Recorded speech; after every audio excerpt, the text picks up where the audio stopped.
Naša ďalšia polovačka na bažanty v tejto sezóne. Ráno sme vyrážali z Liptova o 6:30.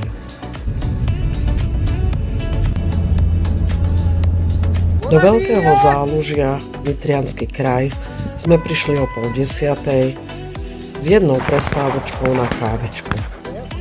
Prebehla policajná kontrola strelcov, nástup a začali sme pracovať.